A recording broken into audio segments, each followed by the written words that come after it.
वंदे मातरम।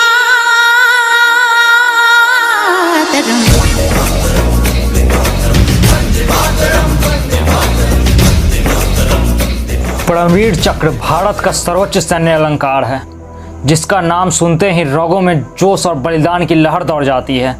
यह सम्मान दुश्मनों के समक्ष उच्च कोटि की शूरवीरता एवं त्याग के लिए हमारे रणबांकुरों को प्रदान किया जाता है। इस पुरस्कार की स्थापना 26 जनवरी 1950 को की गई थी, जब भारत गणराज्य घोषित हुआ था। भारतीय सेना के किसी भी अंग के अधिकारी एवं कर्मचारी इस पुरस्कार के पात्र हो सकते हैं। भारत रत्न, जो भारत का सर्वोच्च सम्मान है, उसके बाद परमवीर चक्र को ही सबसे प्रतिष्ठित सम्मान माना जाता है। अब तक 21 वीरों को परमवीर चक्र की उपाधि मिल चुकी है। यहाँ हम कारगिल युद्ध के वीरों को दिए गए परमवीर चक्र के सम्मान की चर्चा कर रहे हैं। कैप्टन मनोज कुमार पांडे।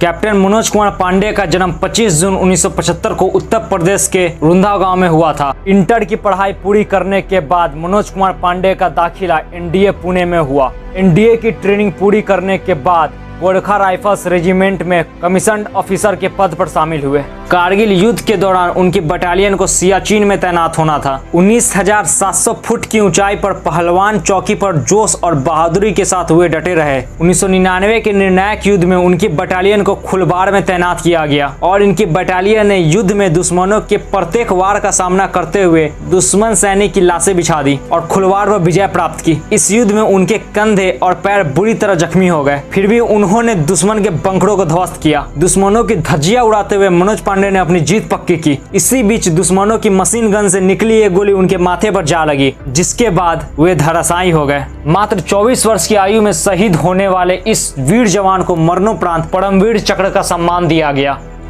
कैप्टन विक्रम बत्रा।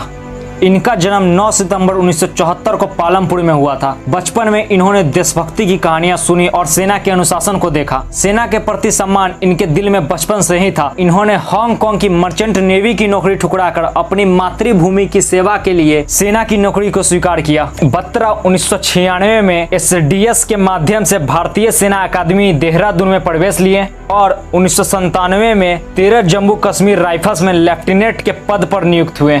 सैनिक परीक्षण के दौरान उन्होंने कमांडो की भी ट्रेनिंग ली। 1999 में हुए कारगिल युद्ध में उनकी टुकड़ी को भेजा गया और हम्प और राकी नाप जीतने के लिए उन्हें कैप्टन बना दिया गया। श्रीनगर लेह मार्ग के ऊपर 51-40 पर एक महत्वपूर्ण चोटी जीतने के बाद उन्हें शेरशाह व कारगिल की शेर जैसी उपाधि भी दी गई। इसके बाद उनको 48-75 चोटी को कब्जे में लेने का कार्य सौंपा गया। अपने साथियों के साथ पूरी वीरता से लड़ते हुए आगे बढ़ रहे थे। मिशन पूरा होने ही वाला था, तभी एक विस्फोट से अपने साथी को बचाने के क्रम में दुश्मन की एक गोली उनके सीने में जा लगी। इसमें लेफ्टिनेंट नवीन के दोनों पैर जख्मी हो गए और कैप्टन बत्रा शहीद हो गए। इनके इस पराक्रम और वीरता के लिए मरणोपरांत इन्हें परमवीर चक्र से सम्मानित किया गया। राइफलमैन संजय कुमार। 3 मार्च 1976 को हिमाचल प्रदेश के बिलासपुर में जन्मे संजय कुमार का बचपन से ही फौजी में जाने का सपना था। 1996 में संजय कुमार ने भारतीय सेना में प्रवेश किया और 3 वर्ष में ही कारगिल युद्ध में वीरता के लिए इन्हें परमवीर चक्र से सम्मानित किया गया।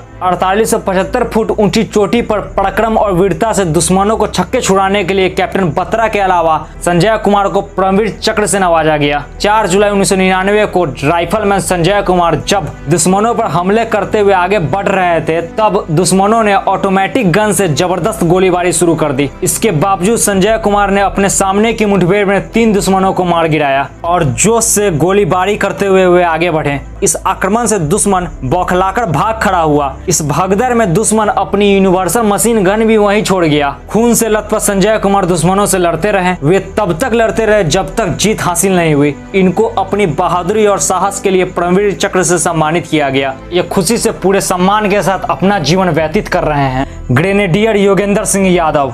योगेंद्र सिंह यादव का जन्म 10 मई 1980 को बुलंदशहर के अहिर गांव में हुआ था। 27 दिसंबर 1996 में उन्होंने 18 ग्रेनेडियर बटालियन में शामिल होकर भारतीय सेना में प्रवेश किया। मात्र 19 वर्ष की आयु में उन्हें वीरता और शौर्य के लिए परमवीर चक्र से सम्मानित किया गया। 1999 की लड़ाई में उनका विशेष पराक्रम था टाइगर हिल पर तिरंगा लहराना, जो एक कठिन और चुनौतीपूर्ण मिशन था। टाइगर हिल पर दुश्मन हमसे ऊंची चौकी पर था। पहली चौकी पर कब्जा करने के बाद केवल 7 कमांडो का दल आगे बढ़ा, परंतु दुश्मनों की गोलीबारी से 2 शहीद हो गए। केवल 5 सैनिकों के साथ भीषण मुठभेड़ में 4 सैनिक फिर शहीद हो गए। अकेले बच गए योगेंद्र सिंह यादव। मुठभेड़ में यादव जी की बाएं हाथ की हड्डी टूट गई। उनका हाथ काम करना बंद कर दिया था। हाथ में बेल्ट बांधकर अपने केहूनी के बल चलते हुए उन्होंने AK-47 राइफल से 15 से 20 दुश्मनों को वहीं ढेर कर दिया। दूसरी चौकी पर कब्जा कर लिया। 17,500 फुट की ऊंचाई पर तीसरी चौकी पर कब्जा करने के लिए वे अंधाधुंध फायरिंग करते हुए आगे बढ़े। दुश्मनों को मारते हुए उन्होंने तीसरी चौकी पर भी कब्जा कर लिया और अंत में टाइगर हिल पर तिरंगा फहराया। वीरता के लिए उन्हें परमवीर चक्र से सम्मानित किया गया। वे आज भी जीवित हैं और उस घटना को याद करके रोमांचित हो जाते हैं। ये थे भारत के कुछ जवान जिन्होंने कारगिल के युद्ध में अहम योगदान दिया